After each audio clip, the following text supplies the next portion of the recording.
Mint po, yan po ay isang herb na meron na nga pong study kung tutusin. Kaya nga lang po, hindi pa lang po tapos na lahat po ng herb, ng mint, nakakapaliit na o nakakaiwas sa sakit na cancer. Kumbaga ito po yung pinag-aaralan na ngayon na kumbaga po, kung umiinom kayo ng mga mint, kahit ano pong mint, feeling prevention is better than cure nga po, kumbaga. Baka makaiwas po kayo sa cancer. Yan po, ito po ang mga Ito naman po yung Java mint po. Sino po ang, pag kumain po kayo sa restaurant, di ba po? Pag nag-serve po ng dish sa inyo, meron po nasa dulo na para saan po yun? Ano po? Yung garnish po nila.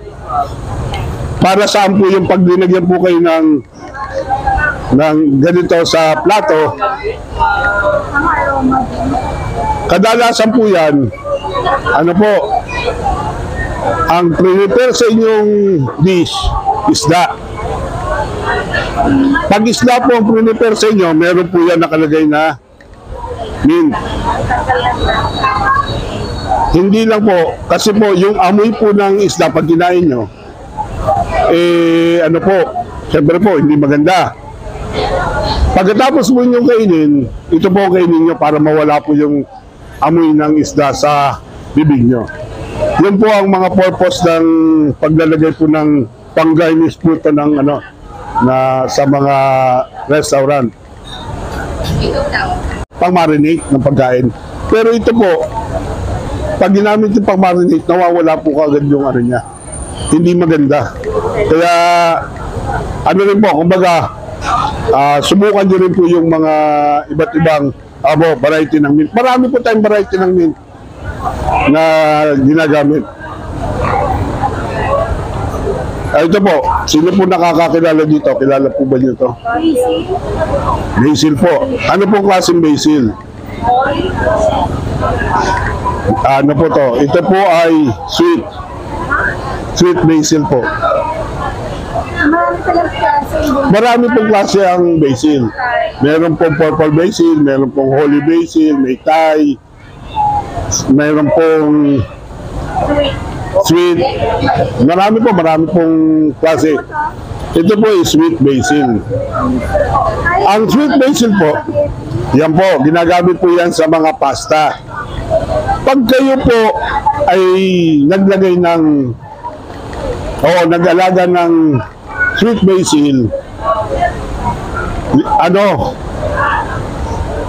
po siya, nagbulaklak.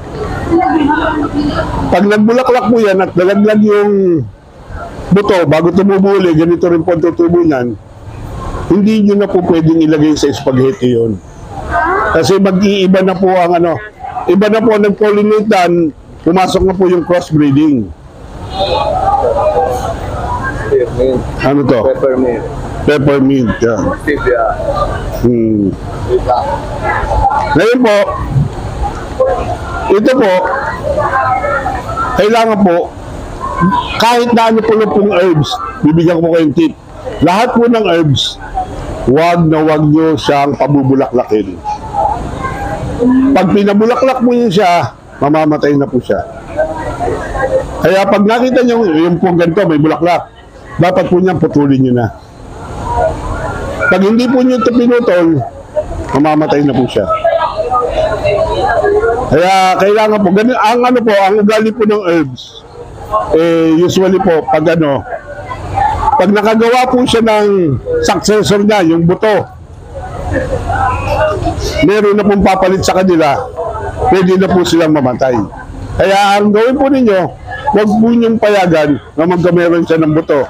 Walan siya ng tuloy-tuloy po ang laki niya. Kaya tatagal yung nyo. Kung tutusin po, lahat po, karamihan po ng herbs, annual lang po yan eh. Pag po, mamamatay po yan agad kung pababayaan nyo lang. Pero, kaya nyo patagalin yan kung gagamitin nyo ng cutting. So, basta po yun po, rule of thumb, huwag din po nyo pabubulaklakin ang inyong mga herbs. Pag bumulaklak po yan, mamamatay na po yan.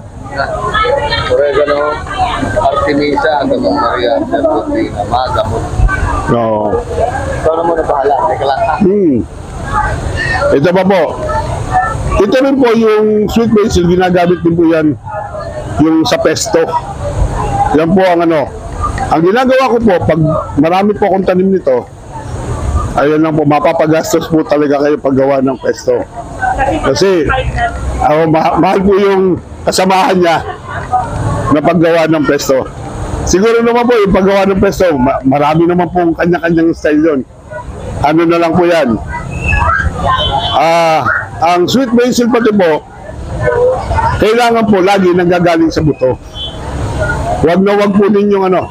Pwede rin naman po yung cuttings, basta siguraduhin nyo lang nanggaling siya sa buto. Yan yun po ang ano, ang style po niya. Halimbawa po ito, pwede po natin putulan yan, itanim, kasi ito po, sigurado po ako kasi kami po nagtanim niyan, galing po yan sa buto. Pwede po niyong ilipat sa ano, propagate.